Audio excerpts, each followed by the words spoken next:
Have you ever wondered where you really stand with God? Are you overcome with feelings of guilt because of things you've done wrong? Are you tired of religion that focuses on rules that you can't keep? Have we got good news for you? It's time to listen in on some casual conversation with Mike Kapler and Joel Brizicki and discover what true freedom is all about. This is Growing in Grace. Okay, time to let our hair down and relax. Take a little breather from life and focus on the goodness of God's love for you and me.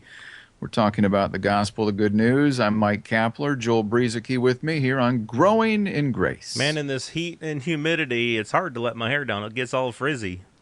I just got the type of hair. I've always had that problem, but I'm having an even bigger problem with that these days. Letting my hair down isn't going to happen anymore, I don't think.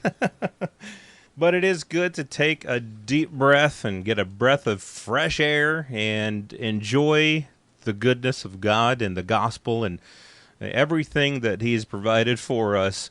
And that's kind of what we're doing here on Growing in Grace week after week. And we've been taking some time, Cap, over the last few weeks, and maybe we'll spend a little bit more time on this, a few more weeks maybe, on what we're calling game changers. Things that, well, you know, maybe at one point in our Christian life we saw things one way. Maybe we were taught things a certain way, perhaps kind of legalistically, or maybe we ourselves might have even just that's the way we interpreted things when we read the Bible, based upon what else we'd been taught. But then suddenly you read something, you hear something, and the lights go on, and a light flashes over you, a light bulb appears over your head, and yes, I get it now. I see things differently. Eureka! And it just provides just a breath of fresh air for you, and you're relieved, and you're able to enter more and more into that rest that God has promised us. And so we're going to be talking about some more of these game changers this week. Yeah, one thing that I think we're going to have to do, Joel, is go back and listen to these programs that we've been calling game changers, and put the bullet points down on a piece of paper so we can kind of go through them real fast, maybe when we're done on this little game changer series that we're doing, because it would be kind of nice just to have a list of them. We're trying not to spend a ton of time elaborating on them because they are by and large they are things that we've talked about in our broadcasts over the years. But here we are with these little nuggets that did bring some real changes into our thinking and into our lives, and so. But that's something I think we ought to do is list them out. That would be a really good idea. I think we could, like you say, take some time, listen to the program's bullet points, just kind of highlight the points that we made, and somehow make that available to people. Yeah, definitely something to do. Starting with me. Make it available to me first, then you, then everybody else. You were the one that was going to be making the list. And then the last shall be first. That's why I'm going first, so I can be last. All right, and you'll get the last laugh. Even though these things are funny. Right We're serious here, man. We're serious. Well, anyway, some serious stuff. Cap, have you ever read the Old Testament?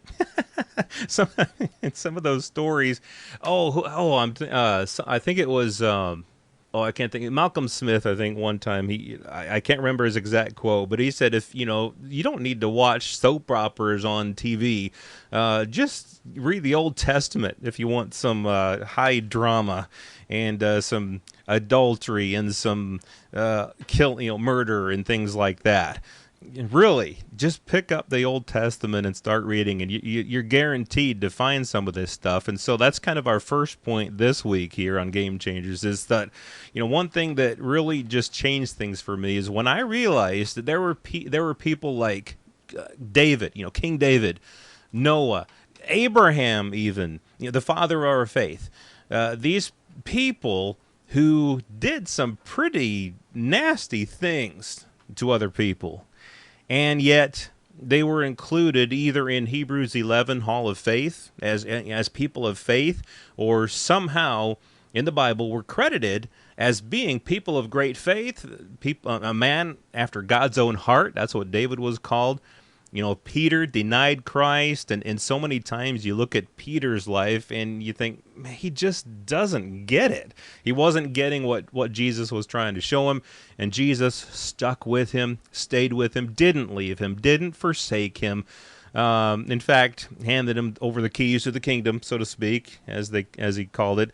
And all these people, Rahab the harlot, she's listed in Hebrews 11 as the harlot Rahab. She's listed as a person of faith. So it just amazes me that some of these people could do some pretty nasty things and yet be credited with great faith in the Bible. Yeah, the Old Testament. You're right about the soap opera thing. I think that lies, deceit, people who never seem to work, unhappy marriages, and the list goes on. And of course, the Old Testament is often so misunderstood by many, including myself. Mm-hmm. Thank goodness for the new covenant. But you're right. In Hebrews chapter 11, this could be a game changer for somebody out there to come to the realization that the writer in Hebrews, talking about this new covenant, comparing it to the old throughout most of the book, and then taking time out here in Hebrews 11 to point out some of these people, as you said, Joel, Rahab the harlot. I mean, even identifying her that way tells you something. But she's in the hall of faith.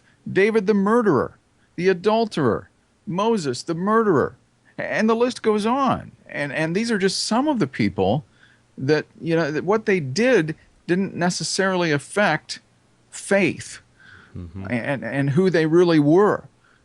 David, the man after God's own heart. I mean, even though he made mistakes, and some of them were big ones, mm-hmm. probably at least as big as anything that you've ever done, just think about that. I mean, and the reason this is so important, Joel, is because there are a lot of people, I was one of them, I'll bet you were, in fact, I'll bet most of the people listening, at least at one time in their life, were in the same mentality, the same position in their thinking. And that is, I've done something wrong. I'm now not sure where I stand with God. God is going to be angry at me. I'm not going to be able to receive the blessings that God has for me because of how I let him down, how I blew it, how I did the wrong thing. And then they never really experience the fullness of the life of Christ. I mean, the life of Christ, it's there. It's just that they never really are able to experience it the way God would like them to. Mm-hmm. Yep, indeed. And it's just, that is definitely a mindset that we really do need to change in the church today, because so many people, like you say, Cap, and I was like this, and like you said, you were like that, and got this mindset that when we do something wrong, that God is suddenly against us, that we've got to get back, quote, into his good graces, which is an oxymoron, and it's that we've got to somehow make ourselves right with him again, or he's going to have his face turned from us. I even saw somebody on Facebook just yesterday or today saying that, if you're living in sin, then you're not going to be able to hear from God. But that's not the point. That misses the point of the gospel, that we've all done some pretty nasty things, some nastier than others, but God remains faithful to us, and because our behavior, while he may or may not be, quote, pleased with some of the things that we do, it doesn't affect the fact that we are his beloved children, that he loves us more than we can even imagine, and that he never leaves us. He never turns his back on us, even when we do stuff like, even if we did some of the stuff like what David did, or Abraham, or Rahab the harlot, or Peter denying Christ, and all this stuff. He never turns his back on us, because he is so faithful and so full of grace, far beyond what we can imagine. And so we need to get this mindset right, that he's for us even when we've messed up. Yeah, and these were people who were, under the old covenant too. I mean, Christ had not died, and righteousness had not been revealed yet, the righteousness of God by faith. And you mentioned Abraham, Joel. I mean, you talk about a guy making a big mistake.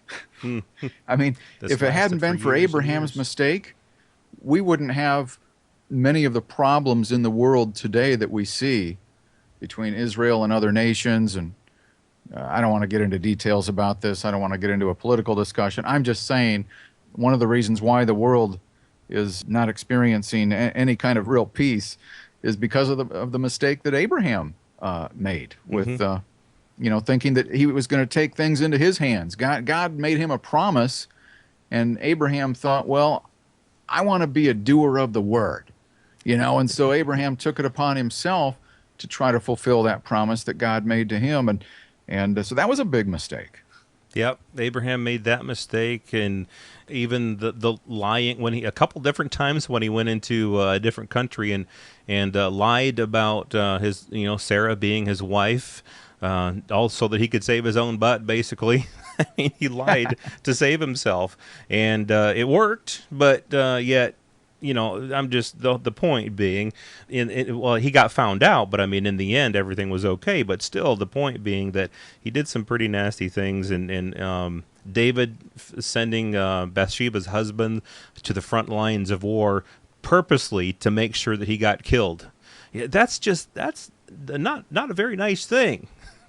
But yet, and I don't think God was happy with that. I think the Bible even says that it displeased the Lord. But just because our actions may not line up with the reality of who we are in Christ and might not line up with, righteousness and holiness as far as it being lived out, that doesn't mean that God is turning on us or anything like that. Well, Cap, we said we wanted to just kind of go through some of these things quickly. I think this one in particular, we spent more time on, but we've got some other things to talk about as the weeks go on, kind of relating to some of this. And I think real quickly, I'll just end with this one. Several years ago, Cap, this is what revolutionized my life. And I've shared this story on our program before. And Cap, you were a big part of this because back in the day, you and me, when I was still kind of in that legalistic mindset, you were learning about grace, and we would have these conversations at the radio station that we used to work at. Just kind of, you would just be sharing little nuggets of grace with me, and a lot of it was sinking in. Some of it was I was pondering. I don't even remember the exact content of some of those conversations, but one of those conversations that stuck out to me, you were talking, saying various things. Then all of a sudden, just as part of the conversation, you said, God isn't angry with you anymore. And that, just like, that's when one of those light bulbs went off in my head. God is not angry with me. It's one of those things where I knew it. I knew that in a sense that he wasn't angry with me because I knew about God's grace. I knew that he was love and all these things, but I didn't really get that he wasn't angry with me. He was full of love toward me and grace and mercy and kindness. He is for me, not against me. That's something that you've said on our program a lot, Cap, that God is for you. And so, that thing right there, God, despite everything we've ever done, God is not angry with us. He's for us. That's a game-changing thing for me, Cap. All right, so we'll talk more about that next week. I realize some of the legalists who tune into our program, they're probably going to be mad that we're going to be talking about this subject again. But we'll hit on that and some other game changers next week here on Growing in Grace.